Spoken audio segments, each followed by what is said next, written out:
since we are at a moment where we can now see clearly that everything is being uprooted and everything is under attack, I think that the question that needs to be asked is what would you have to do in order to be able to conserve anything? Okay, I mean, we can get into the later, if you like, into the discussion of what exactly are the things in the American tradition that should be conserved and which not. I assume that eventually we would actually agree on those things.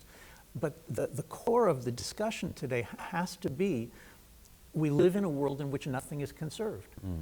Liberals aren't conserving anything. Marxists are out there, doing their thing, as Douglas described it. And many of the young people who I meet say, I'd like to be sympathetic to conservatism, but when was the last time conservatives conserved anything? And it's not an unfair question. It's a little bit, rhetorically juicy, but it's not unfair at all. Because if you look at the the post-war conservative movement, the last 60, 70 years, let's say. So there are some crucial successes to 1960s William Buckley type fusionism.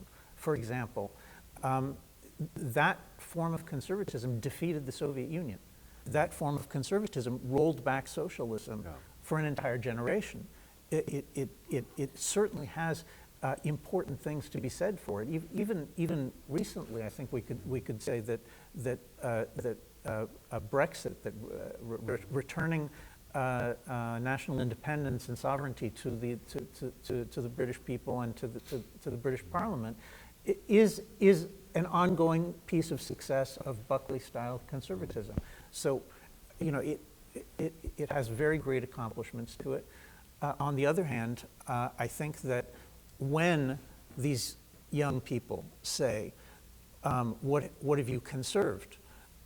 And they start to list, well, certainly not God and Scripture, certainly not national independence and as a value, and family. Family definitely not.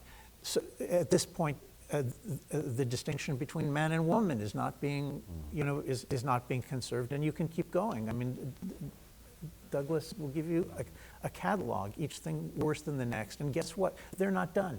They'll just keep going. Every couple of years, there'll be a new horrific book to be written about the new things they're destroying.